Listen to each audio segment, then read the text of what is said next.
In 1997, a young man with a severe learning disability was found hanging from a tree in a park in a small town just north of Amarillo, Texas. The community was small, just under 400 people. The young man, 19-year-old William Billy Countryman, was not just hanging. He also had major bruises and cuts to both hands. Defensive wounds, as the coroner's report stated. There were several suspects in the death of William, but there was not enough evidence, and every suspect had a rock-solid alibi. Each other. Their statements to the police were almost identical, as if rehearsed.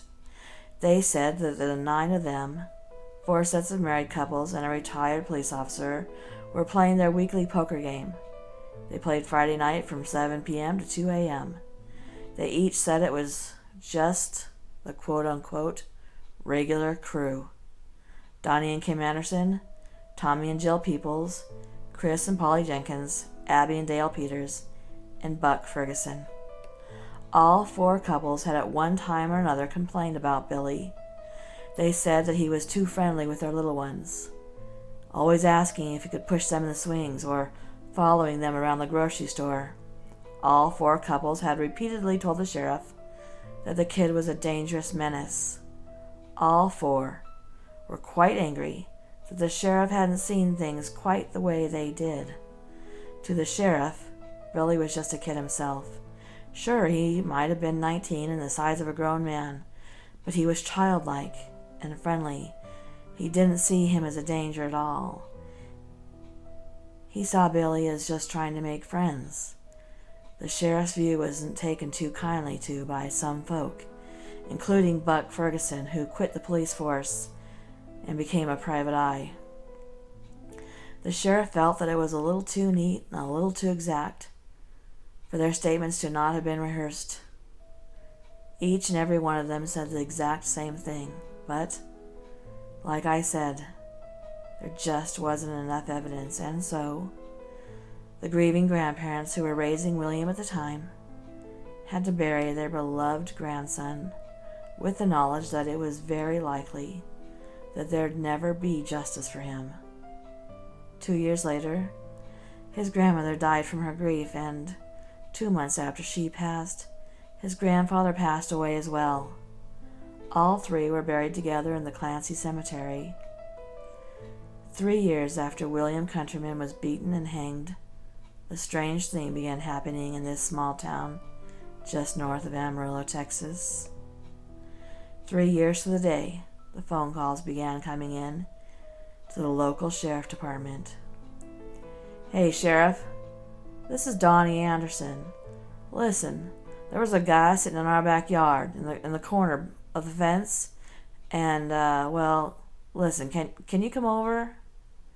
Sheriff Bud Jones had been the sheriff in this town for nearly 25 years.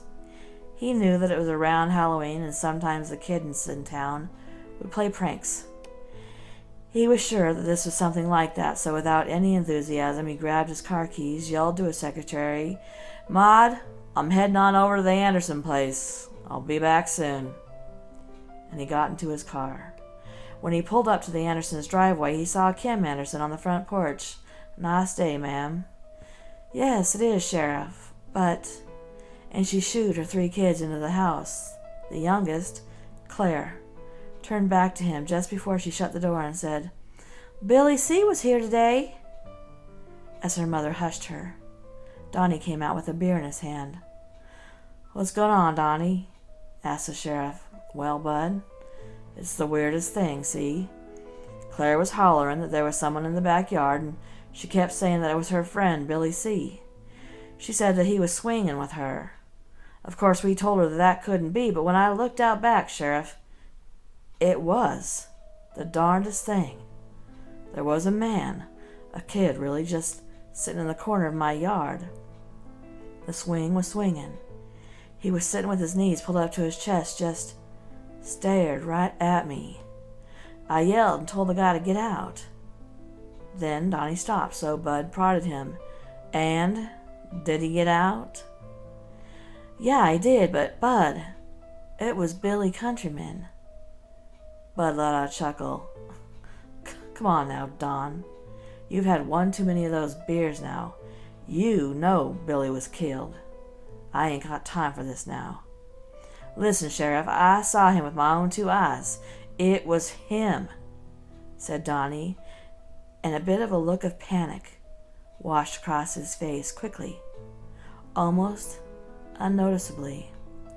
Okay, Donnie, well, I'll keep an eye out for someone lurking in backyards. You give me a call if you see anything again.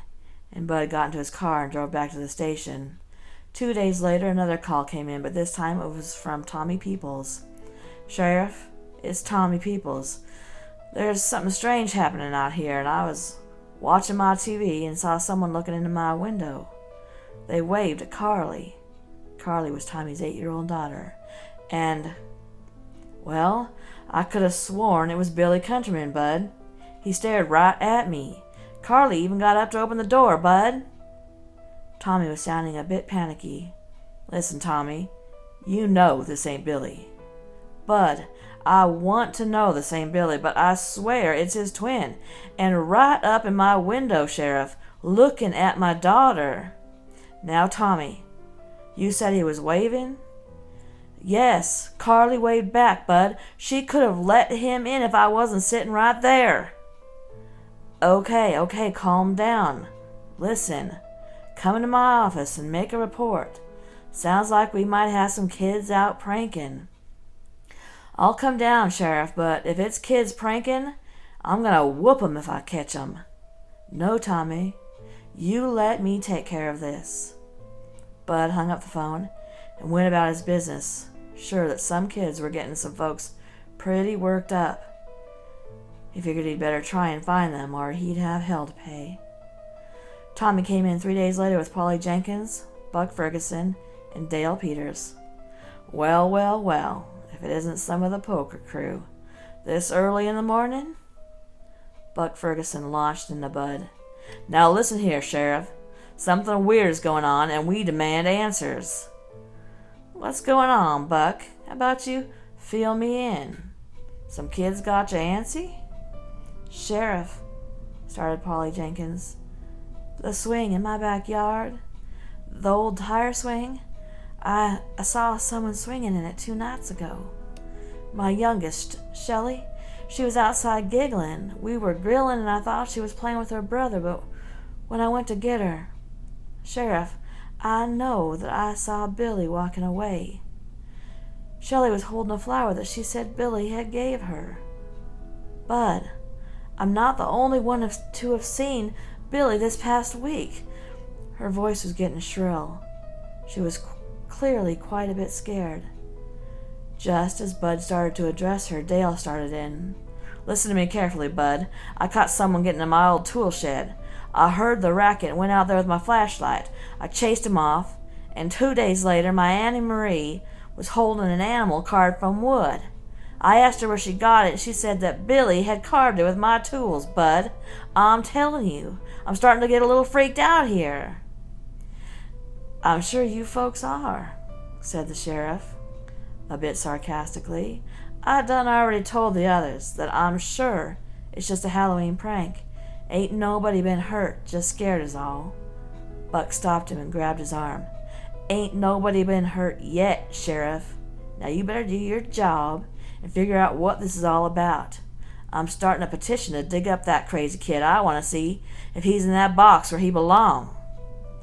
Bud's blood was starting to boil. Every one of you is free to file a report. I'll be out patrolling to find these kids, but if I were you, Buck, I'd back up before you get yourself arrested. The sightings continued, and Bud hadn't spotted even one teenager outside after dark. On October 29th, Buck Ferguson was found in his backyard, mouth wide open, as if he had been scared to death. The coroner said it was a massive heart attack, but everyone could tell that something else had happened. Buck's fingernails had scratched at his neck, as if trying to pry something off. The next day, the grave of Billy Countryman was dug up. All the poker crew was there except for Buck. Bud was incensed about doing this to this poor kid. Such an indignity, and at the hands of this group. The coffin was pulled up, and Bud told everyone to stand back. He didn't want them gawking at the poor thing. The coroner opened the lid, and as Bud braced himself for what he was about to see, he looked into the casket. The empty casket. He heard Abby Peters scream out in terror.